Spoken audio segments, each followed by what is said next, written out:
This conference will now be recorded. Right, so let's take a couple of questions firstly and then get started. So, anyone, any questions from the last session?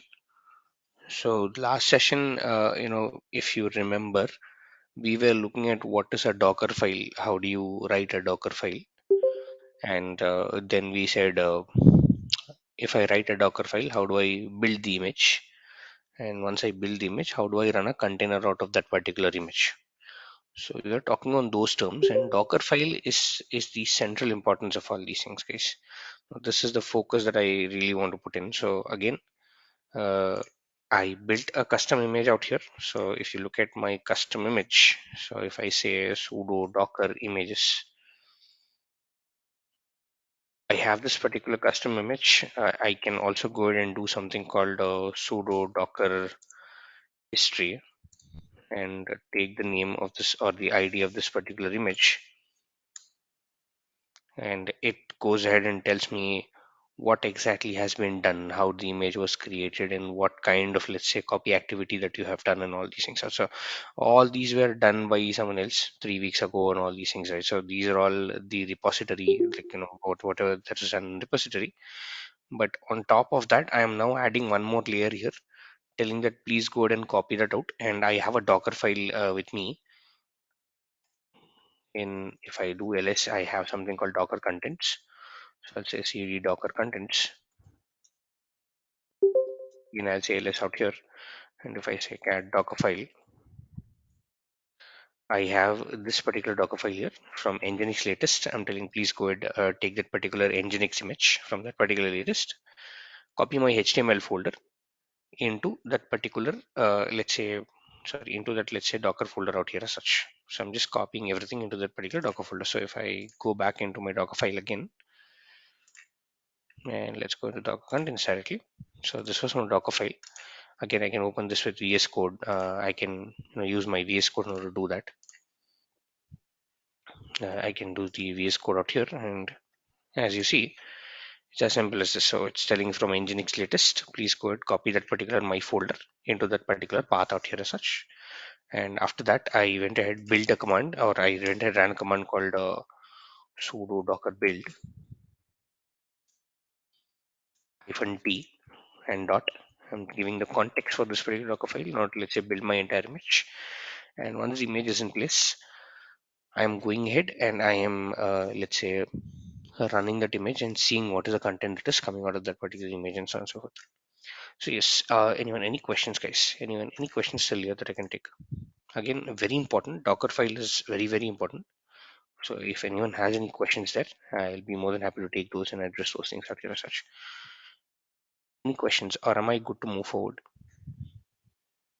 Sir, good morning, sir. I have Yes, a good few morning. Go questions. ahead, please. Go ahead, please. Oh. Sir, once I logged into the machine, I mean Linux machine, Hmm. so how can I log out, sir? Shall I close the directly or use by using any command to log out from the machine? Is there exit Exit. or something? Is Just an exit. So just if you an just hit exit, the sir. exit, yeah, just an Uh, exit. You and just if you, mhm. once I use that exit command or use directly close that session, what happens means, for Mhm. example, the previous session I was creating some containers, Okay. so which are running in the background on top of my host. So next Yes. time what happens? Next time if I log into the machine again in the next session, Hmm. so whatever the containers we are created in the previous session are going to in the stopped states. They are not in the running states. They will Why go is into subset, yes, because you are exiting your entire host. Again, let's see this. But if you exit the host, are they going into the stop state, yes, sir. or is it that you are restarting the host and then they're going to the stop state? Sorry, Let's sir, see I that. didn't get. Let's see that. I'll just change my settings, appearance. I'll just change this out. Just put a 16 here. So let's see. So I don't have any containers as of now, and if I see, I have all my containers in an exited state because I have shut down the machine and opened this machine back again. So I'll say sudo docker start space this particular container ID, and the container should be started right now. And if I say sudo docker container, or sudo docker ps without a hyphen a. This container is running on 1990 port. So let me do one thing. Let me quickly go ahead and grab the IP of this particular machine. Okay, where's that machine right now? Okay. So this is my host, and if I kind of grab this IP of the machine, container is started. And if I go ahead into the background and say I should get the particular HTML page out here. So let me do one thing. As to prove your theory, let me do the exit. And on the exit, let me go ahead and refresh the screen. And let's see if the containers go into let's say a killed state. Because when you're exiting from the host, you are taking off your login, and as in when you take off the login, the containers are expected to be killed. The containers basically are expected to be killed out here as such.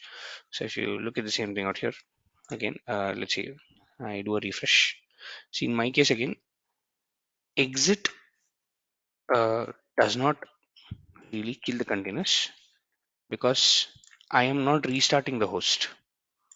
My login is still there in the background. So if you check this out,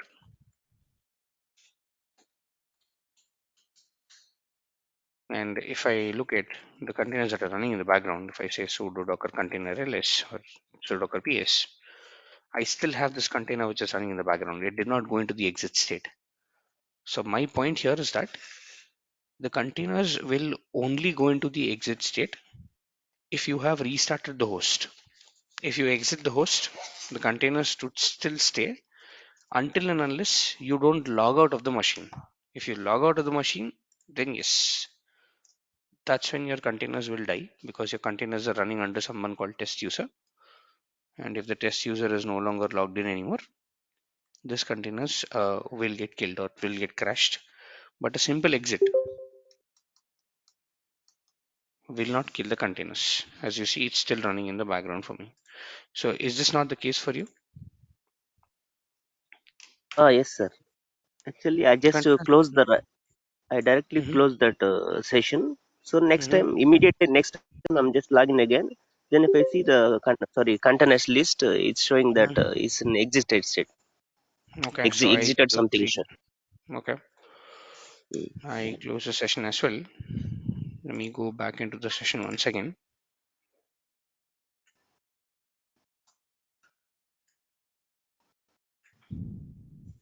And so I'm again logging back. So let's see how the exit is working here,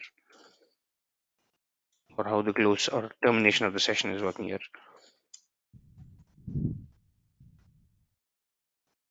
As you see, my container is still alive. Yes, yes, sir. It's still working. It will still work until and unless you don't log out. So closing the session will still work. My pages is still loading. It's all good. So even if you close this, your container should not exit. If it's exiting, then there is issue with the container. That's something that we'll have to check. But closing the session or exiting the session will not kill the container. Restarting your sessions will kill the container. Yes, restarting will kill. O- Closing or exiting will not. Okay, sir. That I will try once again from my end, sir. Sure. And one thing, sir, I have Hmm. few more questions I'll ask right now, sir. Good, please. And top of one VM, we can host any number of containers, right, sir? Yes. There is no cost for containers, and only cost for VM. Yes, correct. And how we can make our application highly available, sir, if we are using the containerization process? How we can That's mention where certain. Mm, yes, high availability will come in into place. Again, this is simple demo. I'm not really running my containers on the VM. I'm testing my containers on the VM. You can okay, okay, replace this particular VM using your local machine also. But where I want to run the containers, that's where high availability really comes into picture, and that's where things like Kubernetes come into picture. That's where Kubernetes is actually there. Kubernetes or Docker Swarm for high availability of your containers. So we'll look at that. okay, okay, sir. And one thing, sir, detached mode is nothing but the containers which we are running in the background on top of VM, right? Correct. So that means the content we can publish over the internet. Correct.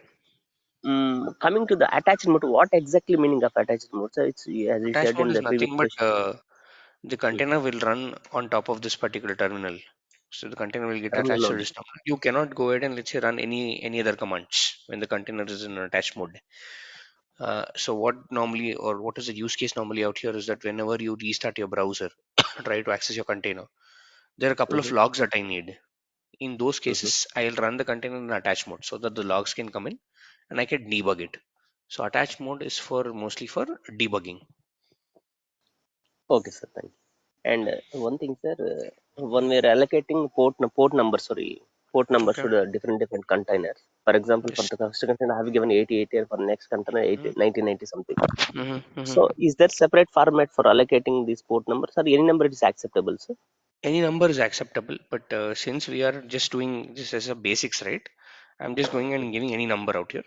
But in Mhm. the real time, when you start working, it should either be 80 or 443. And normally, we don't run containers on a virtual machine. We don't do that. We test it out on a virtual machine to see if it is running or not.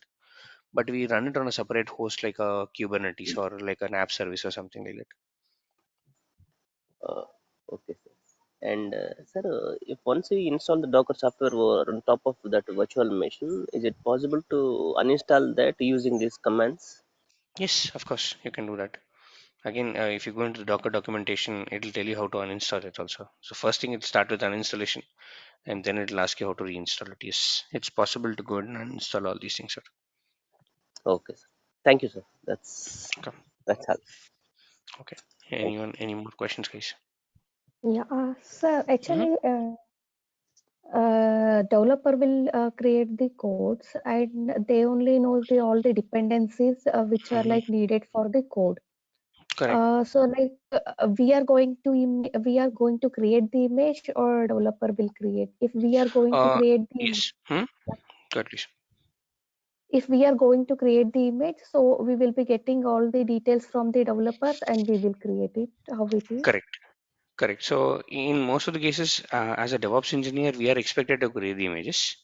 So we will get the details from the developers telling that okay, fine, these are all dependencies, or these are the things that my code really needs, and so on and so forth.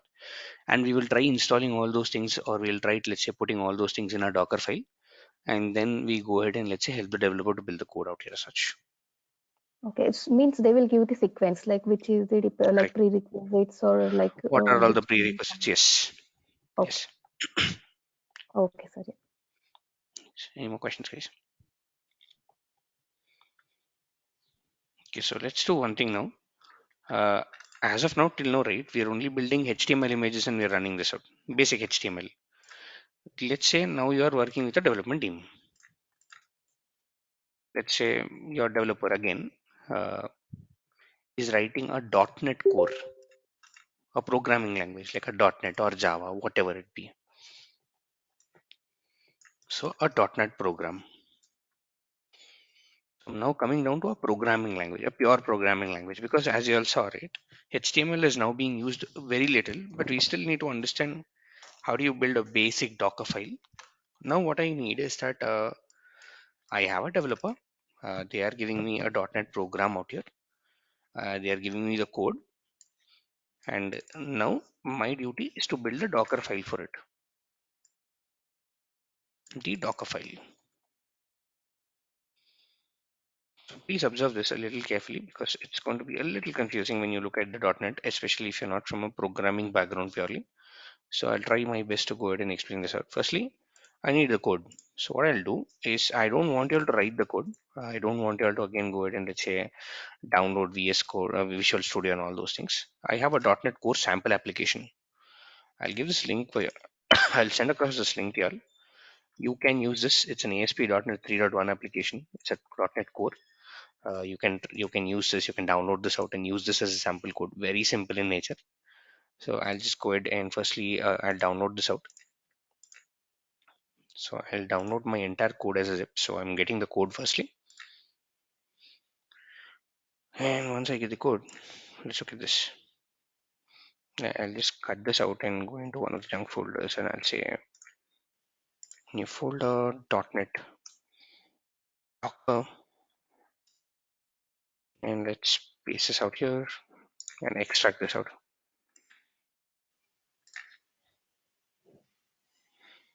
So now I have the code. with me. This is the .NET sample application and so on and so forth. Let me go back. So I have multiple layers here.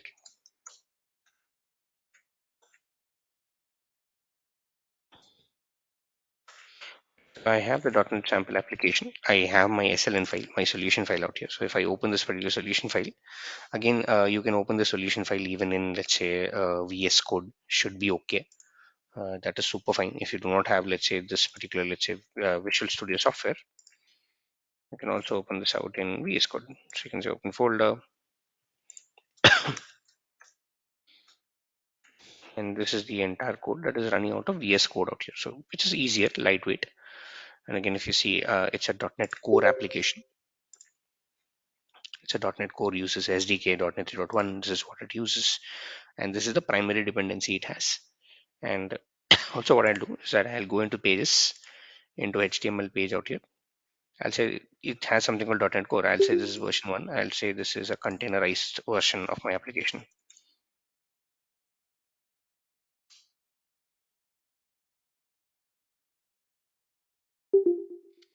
Yep, I'll save this out.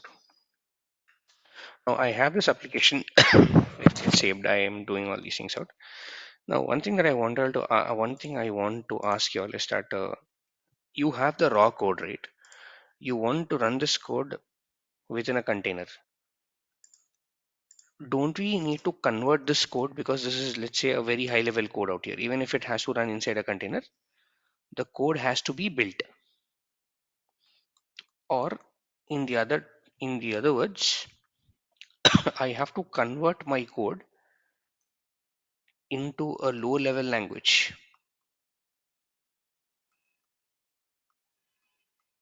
Again, how do I do that? Using Visual Studio, I can go do something called as a build. I can hit the build command, or if I don't have Visual Studio, I'll just go ahead and open this folder out. So what I'll do is that this is where my .NET sample is there. My CS project is here. So I'll click on this particular path. I'll edit, I will remove this path and I'll say CMD. So I'm opening the command prompt here inside this particular path, and I'll just run a command called .NET space publish. Now what this is going to do is that it's going to do a build, it's going to do a restore, and it's also going to give me a published version of my application, which means it's going to give the, let's say, the runnable version of my application. So if you see this, I have this particular publish folder. So it's telling go into debug. So bin, go into debug, then go into .NET Core, then go into publish. And I have all these files. These are all the files that I need to be running within my Docker container. Within my Docker container, I want these files to be running. The published files of my code or the built files of my code to be running out here. So what I'll do is that in the same folder, I'll now start creating a Docker file. I'll now start creating a very simple Docker file out here. Again, what I'll do is I'll simply go into this particular folder, which is nothing but debug and etc. into VS Code. If you look at this, this is where I have all these things publish, and inside that I have that particular root folder, inside which I have all those things that I actually need. So this is where I want to put a Docker file. So what I'll do is, I don't know how to write a Docker file. So what I'll do is I'll simply go ahead and say, just go to Google and say Docker file for .NET Core application. For .NET Core, sorry, .NET Core application. Just put this in. Just scroll down. And then in the tutorial, you'll have a lot of tutorials out here by Microsoft and etc. It's going to tell how do you want to containerize this out. Again, there is, let's see, Docker itself will give you, let's see, Docker file for .NET Core.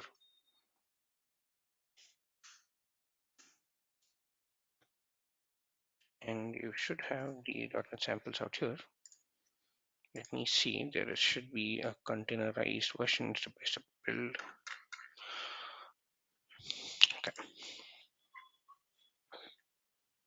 So I'll check the documentation. I'm not finding the right link right now, but So, one way is to do this one. It's going ahead and let's say giving you a Docker file out here. Now, the other way, which we are following right now, a simple Docker file out here is just telling that use a base image. So the other day I used a base image called Nginx because I'm building a web server. Today I'm building a .NET application.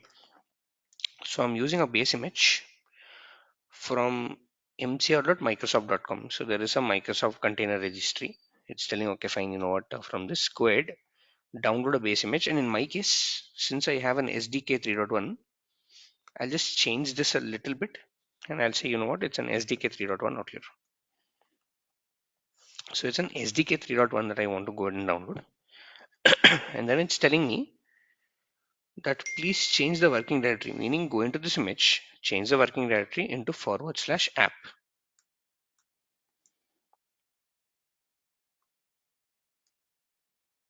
So working directory out here. It's telling please go ahead and change this to app.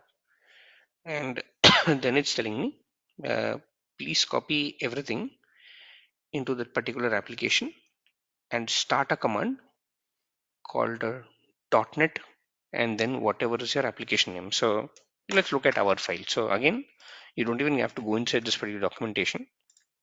When you go into Dockers here in our case, go to Docker folder and here you have that particular Docker file. Just copy this out. So I'm copying this out. I'll just go into the same folder where I have all these published section. And here I'll just open up a notepad document.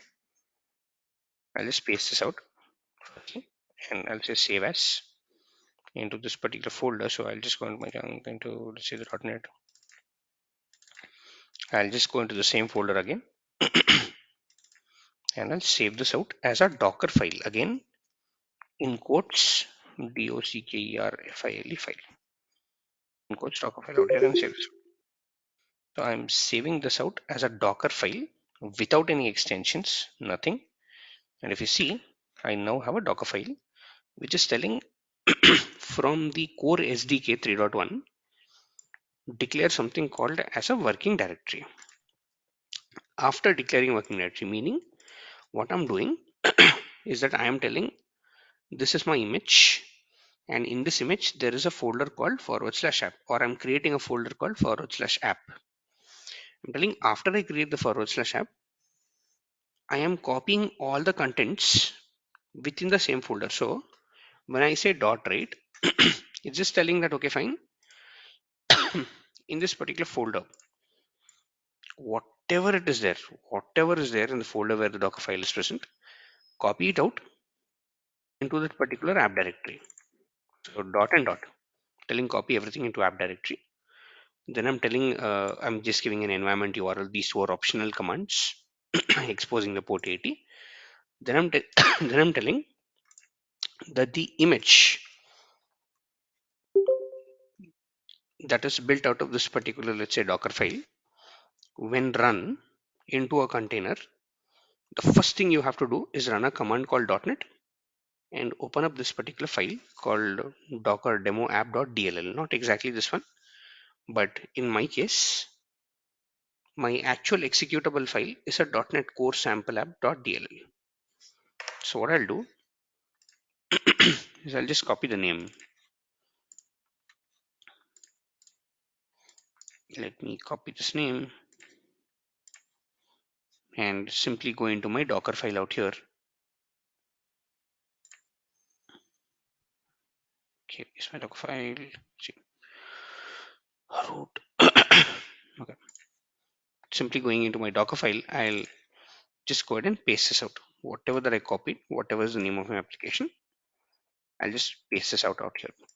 So it doesn't look like it is copied. So I'll just say dot core sample app. Just make sure that I've copied the name properly. And also make sure to go into the folder. So this is the name of the app that I really am looking at right now. So if I just go back, I'll just paste this here. So make sure that the name is correct. So the only thing that you need to change is the DLL that you create. In your case, if you're working in an organization, the name of the application might be different, right? So when the name of the application is different, I'll make sure to change this out here as such. So I'm changing this here. I now have all my Docker file. I have my code. Now what I'll do, again, I'll use WinSCP in order to transfer all this code. So I'm doing a WinSCP. I will say a new session. I will go ahead collect the IP address of the virtual machine where I'm working on.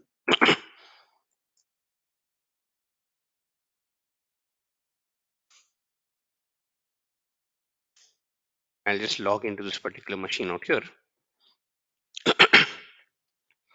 and I'll copy this entire folder, that folder called publish, right? So inside that publish, I have inside that publish, I have all these things. I'll copy this entire publish folder into my VM and I'll then start building my images out here as such. So if you look at this, all this is what I need in order for my application to actually run, and inside which I put a Docker file. And again, this Docker file, I'm not doing any magic. I'm just downloading it from the documentation. All I did is change this. That's it.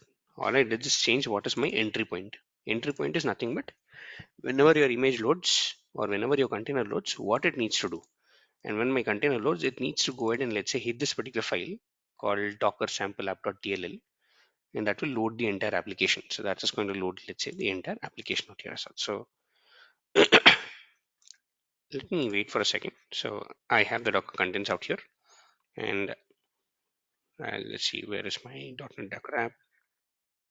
I'll go just get my folder, the entire publish path here. So this is the path that I need. So I'll open up this path. Okay. I'll copy the entire publish directory out here. So I'm just dragging and dropping the entire publish directory. So I'm dragging and dropping my entire publish directory out here, copying this out. And once I copy paste this out here, I'll go ahead and let's say start building my image out. Again, just like I did earlier with image building process, I'll again go with the same thing. I'll just go ahead and do a CD into this particular publish path. I'll build an image, and once I build an image, I'll run a container out of that particular image out here, and let's see what the container really displays out here as such. Again, I'll run this container probably on a port called 1991 because 8080 is occupied, 80 is occupied, 1990 is occupied. You can do 8081, 80, 1991, whatever it is. So done, it's transferred as ALS. I have this particular publish folder. So I'll say cd publish ALS here. Again, I have all these things, all these folders out here.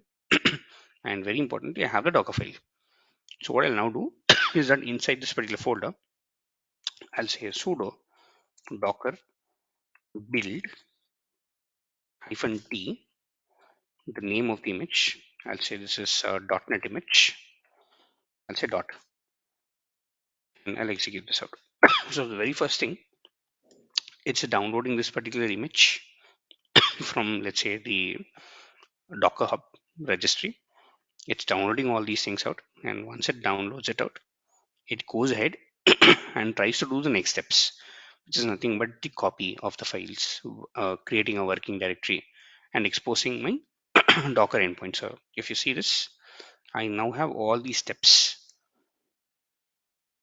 that are created as a part of this particular image, or that are created or that were written as a part of my Docker file.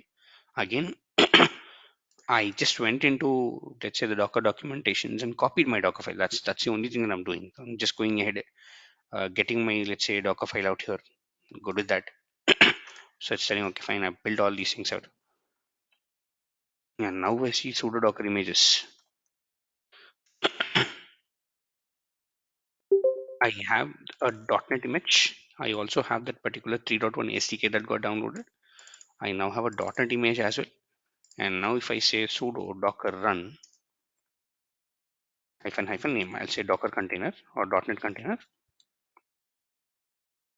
hyphen p. I'll say run this on 1991 because 1990 is also occupied colon 80. 80 is the port of the container hyphen and detach mode hyphen d. and then give the name of the image.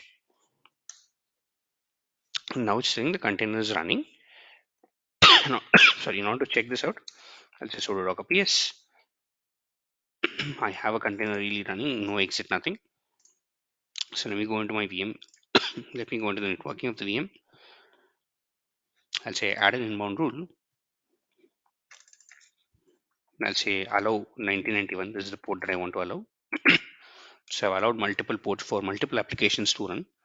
I'm finally allowing the 1991 port out here. In order to test this out, again, I'm not exactly running all my applications on the virtual machine. I'm just testing this out on how this runs or not.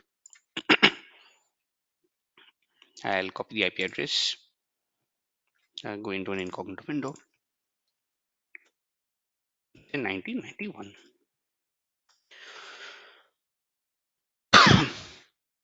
And now I'm trying to load that particular container.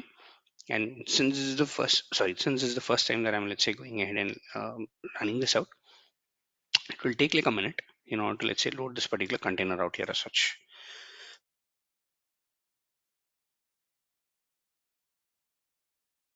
So let's allow it a minute. And if you see this right now, it's now telling this is the docker.net core. This is the containerized version of my app. The same thing that I just edited. I now converted my entire code into an image using a Docker file. So this is the steps that I need. Very importantly, firstly, I need a Docker file. Again, it's not difficult to get a Docker file at all.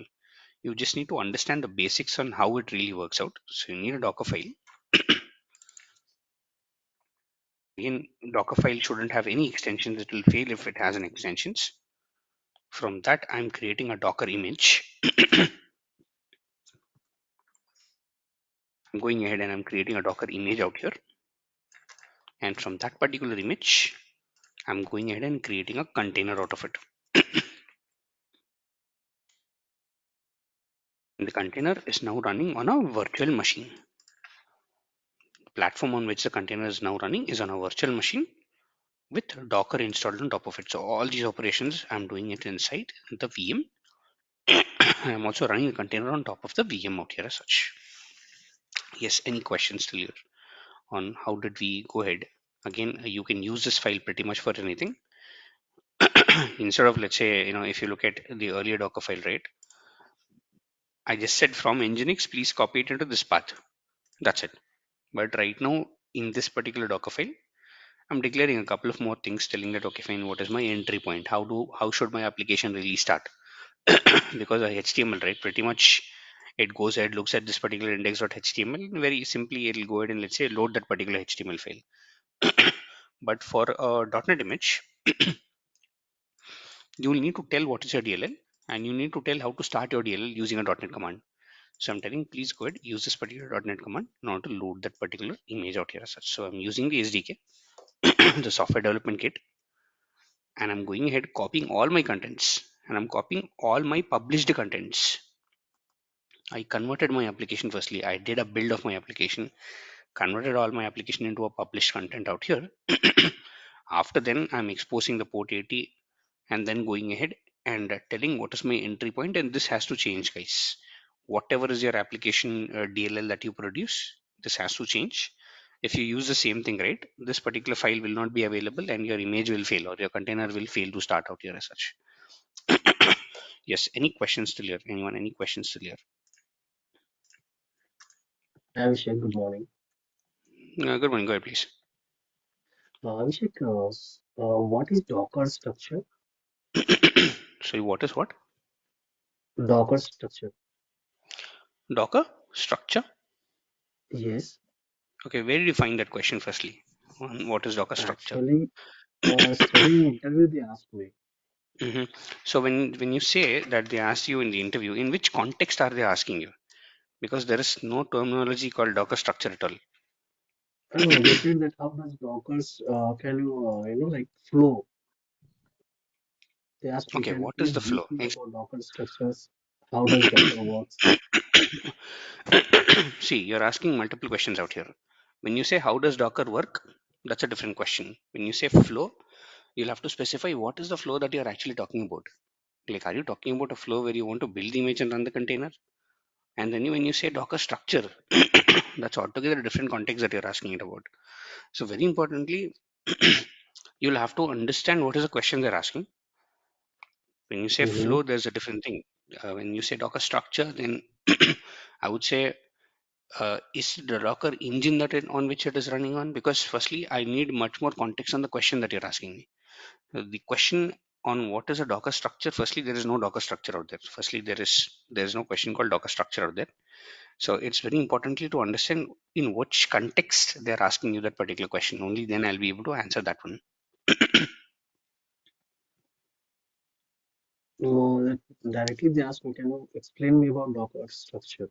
No, it's not So a I was valid question. Firstly, confused. no, it's firstly not a valid question. Uh, when you say Docker structure, there isn't something called Docker structure out here.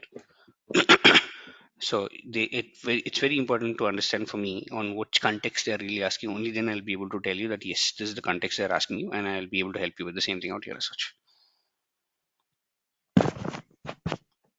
Okay. Is there any flow for the Docker? When you say flow, what exactly do you mean by that? Like, see, when we are creating CI/CD pipeline, we have a repository, then we were creating something like pipeline, then build and all these Hmm. things. In the Okay. same way, do we have anything in Docker? Do we have anything in Docker? That's what I just explained. So that's what we've been doing, right? You need a Docker file, you Okay, need a only Docker the. image out of it. Mhm. Yes, you need a file, you need an image, then you need a container to run on top of a host. That's the entire Docker flow in a very high level nutshell out there. Okay. Just we completed this topic yesterday. They asked me about this one, I think. Hmm. Okay, Okay. I'll make sure that from next time, whatever they are asking, I'll make a note of it, so I'll Yes, have please. an idea. Sure. Yeah. Thank you. No problem. Anyone else, guys? Any more questions here? Sir, entry point means only DLL we have to specify, or we can specify any exe. No. In the case of a .NET image, we will have to specify a DLL. Reason being, this is the main file that your application will actually look at. Whenever your application really loads out, right? This is the main file that will actually look at. If you have a different, let's say, kind of an application like a Java where you need to run an exe, you can also specify an exe out here. It depends upon the application that you're running. Okay. So entry And one point is more. nothing but a command that you run when the container starts. That's it. Okay. Okay. Okay. Mhm. And one more thing is do we check any logs here? Like in any location, there will be log files creating background, or can we start the monitor like application inside here? So can we track the log? Yes, you can track the logs, but it's not of a great use to track the logs for a development virtual machine. Now, sorry, this VM that I'm working on is just for a development purpose. I'm not treating this as a runtime environment. This is not a runtime environment at all. This is just for a development purpose. I'm just, let's say, going in and trying to develop my images here.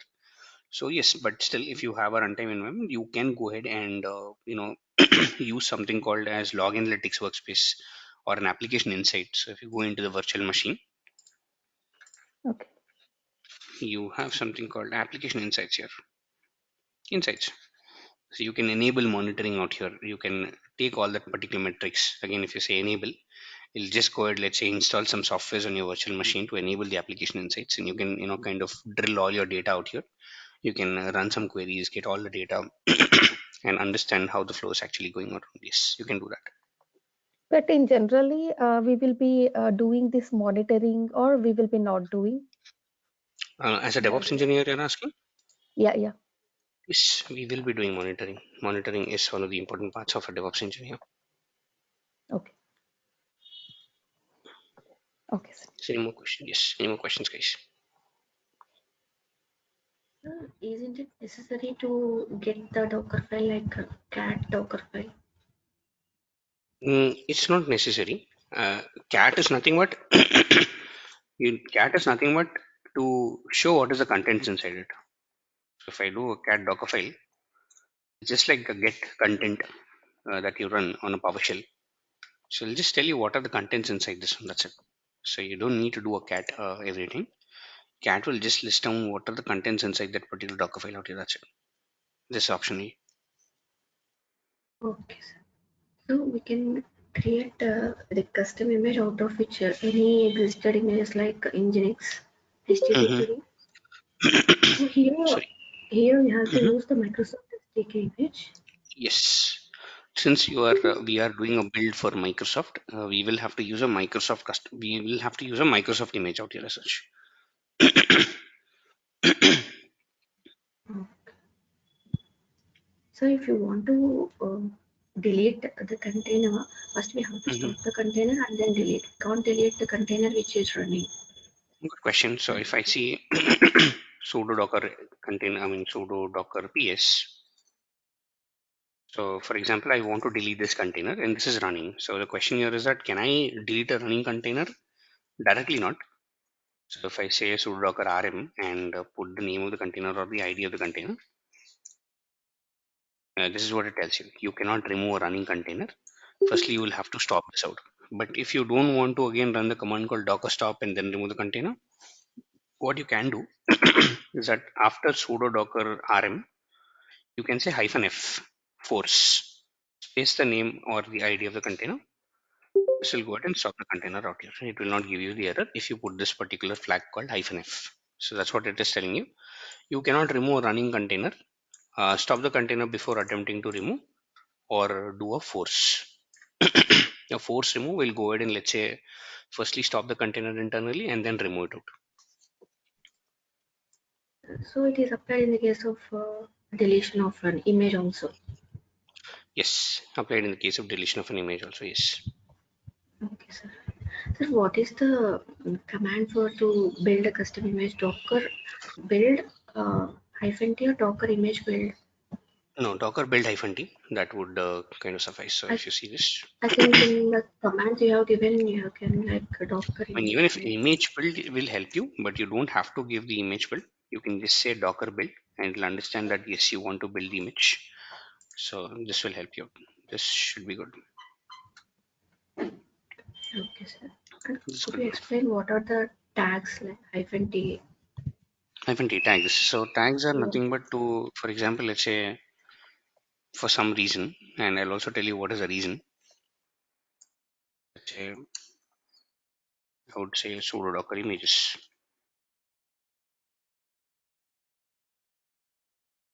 I have a .NET image. I don't like this name. For some reason, I don't like this name. I want to change this image into something like a funny image. What I can do is that I can run a command called sudo docker image tag. And I can say, okay, fine, please change the name of this image into something like funny image. Something like that. So I wrote the spelling wrong, but still do that. I have two different images, earlier this one and this one. So this is nothing but a copy of the earlier image. Now I can go ahead and delete this out. So tag is nothing but to rename the image, to copy and rename the image out here. That's where tags are used.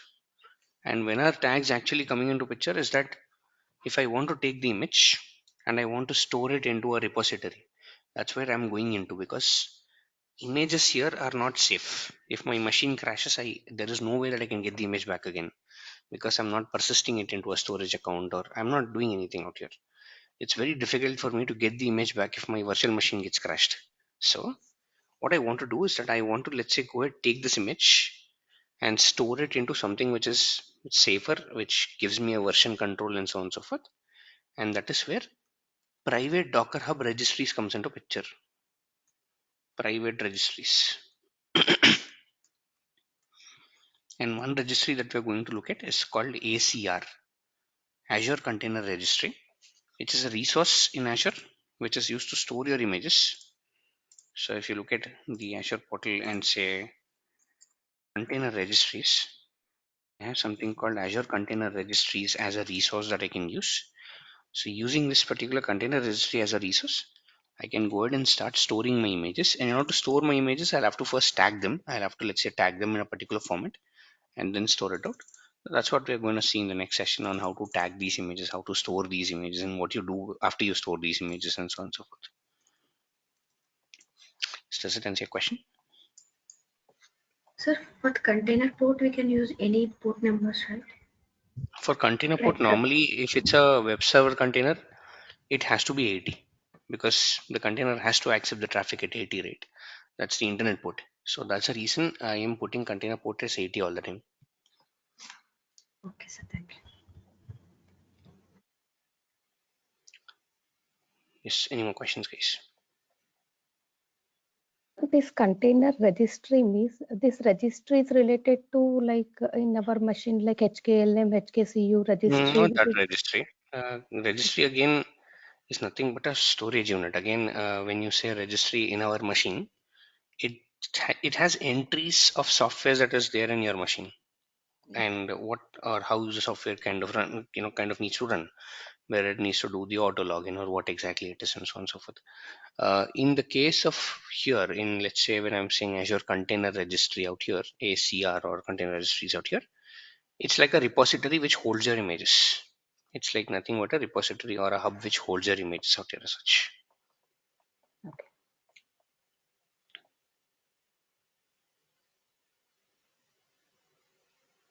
Yes, any more questions, guys?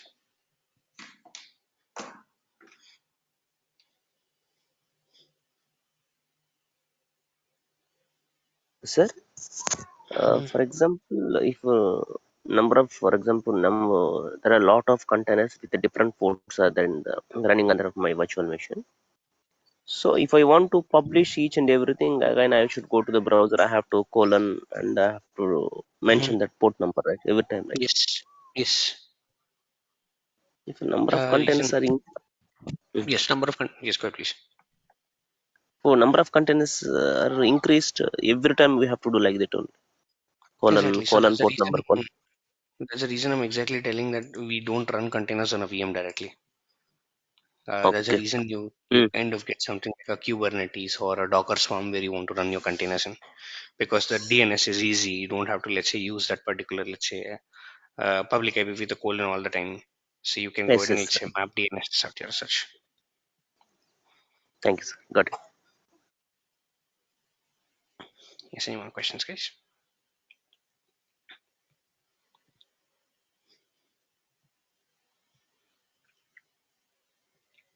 Sir, we can't see the containers virtually means in the deployment section of virtual machines. Mm-hmm. So we have Can to you come again, run. please? Yes. Uh, we can't see the containers we are running out of that virtual machine in the deployment section of virtual machine. No, you can't. This is a process inside the VM. So you won't be able to see it there. You will have to, let's say, run that particular command inside the VM in order to understand what kind of containers are actually running out there as such.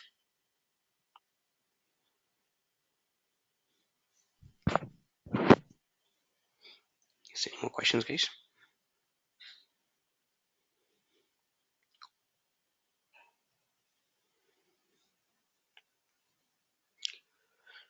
Anyone, any more questions?